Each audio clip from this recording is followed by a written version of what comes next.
Hello, my friends. My name is Gerdes, and here are the three big stories for today. When I do the three big stories segment, I'm looking for the broad, overarching themes that are going to have the biggest impact over time.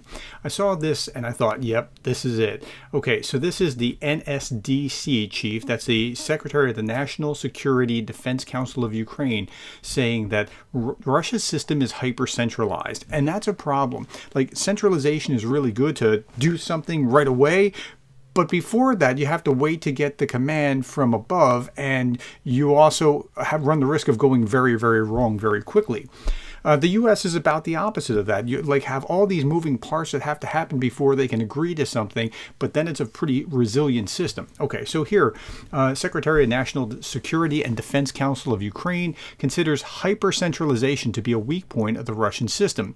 Could they have suspended these performances? They're talking about one particular thing. No questions asked. The Prigozhin riot, could it have been solved? They could. They just didn't give the command from the Kremlin. Important decisions are not made without it. This increases likelihood of error. So it has to go through, everything has to go through the Kremlin. So when you're watching like Russian state media, they'll talk about how this event happened. Putin has been informed. Well, like in the United States or in Western Europe, you wouldn't have this event happened. President Biden has been informed. Like, oh, good, now something can happen. It just doesn't work like this. They immediately, they're decentralized. They work within the state, within the city, within whatever else. And, you know, whether Biden's informed or not doesn't change the outcome on most things. Okay, this was interesting. They divided the entire Russian elite, that is like the oligarch type class or, you know, high-ranking officials, into three groups: hostages, opportunists, and believers. There are fewer believers and more hostages, 60%. Now, so that's interesting. The believers are his support base, right?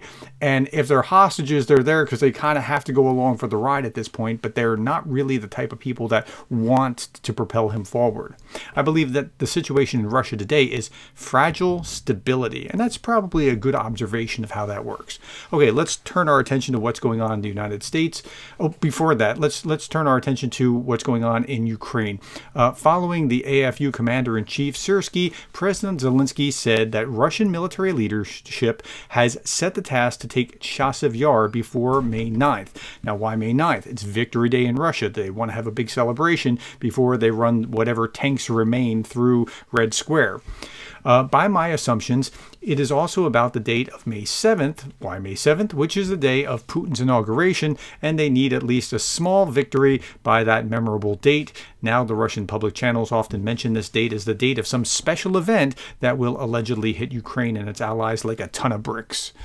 There will be other meat assaults, and Chasiv Yar will be turned into another Avdiivka, and that's probably what's going to happen. If I was a gambling man, I would say, yeah, I'd put down on that one.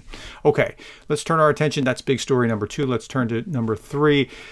Okay, in the United States. Now, the way that Trump frames things, he's very good at marketing, even if he has other issues. And the way that he's framing what's going on here will sing to his MAGA base. Listen to what he's saying. I should be in Florida right now. I should be in a lot of places campaigning right now. Instead, I'm sitting here, and this trial will go on for a very long time. That's very unfair. So he's saying that rather than be in court, I should be able to... So by making this argument, he's saying that it's he's intimating, at least, that it's political persecution. It's not. It's just a routine play out of justice for this trial, at least. Some others might be more or less questionable, but this one, he's where he is because of, you know, the way the course of justice works. But it's going to be interpreted by a MAGA crowd as like, see, this is political persecution and he fights for us and that's why this is happening. Okay. This was interesting. I'm going to let you hear her for about 13 seconds. This is Marjorie Taylor Greene. And now Marjorie Taylor Greene's an interesting figure because she just lost the biggest fight of her life probably, and she's still coming on just as strong as before, saying MAGA is going to rule the day. The Republican Party of the old is over.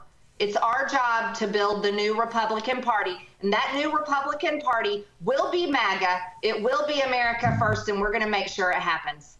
Well, that's exactly what I'm fighting against. The old guard Republicans do not want to see that happen. And here's some of them talking about it. So this is Representative Derek Van Orden. You called him Tubby, it sounds like. Actually, I said kick rocks, Tubby. Yeah. So the reason being, Matt Gaetz is a bully. Chip Roy's a bully.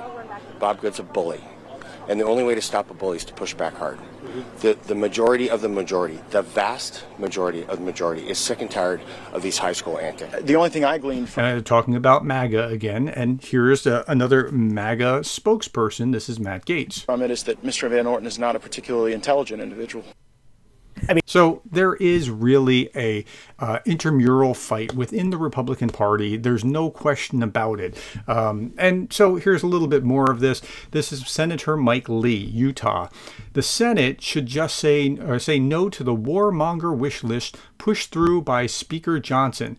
And he just published this. Puts America last by betraying border security. Well, you could have had better border security, but you didn't go with it.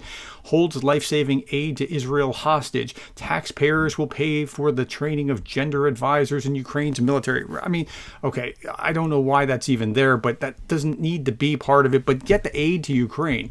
Rearms Hamas by sending humanitarian aid to Gaza. Okay, so he's calling this a warmonger wish list. What? Okay, to which Mark Lavine responded. Now, Mark Lavine is known in conservative circles as the Great One. He holds some stature. Warmongers, that's pathetic, Mike. You use the language of the Chinese communists, Hamas terrorists, and old KGB Russians, not to mention the squad and Bernie Sanders, to smear everyone and anyone who wants to help our allies. What's next? Neocons? Talk about uniparty. Look who you're standing with. So that's a good point. And by the way, if you think I was making up the Great One, Mike Lee's response was even Great One is wrong once in a while. So there is a real fight for the soul of the Republican Party. It's playing out in front of you. By the way, this is a list of those that are most likely to be persuadable within the Republican Party that need to be voting for Ukraine. I put it on Patreon. You can see it there. And so use that list. If you have any question, so I put this video out today, what to say when you write your senator. Now, whenever I do this, it gets very, very low views. And I get that because only about a third of my audience are Americans. If you, regardless of if you're American, Australian, Canadian, European, whatever it is that you are, if you could share this with people, if you could share this on your social networks so that people that are American that might have to see it, I show you exactly how to go find your senator and tag your senator, what to say exactly. Please vote for the House-approved package to aid. I'd really appreciate that.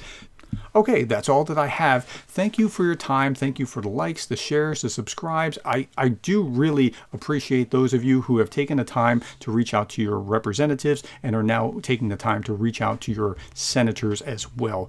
And thank you for being the kind of person that cares about Ukraine.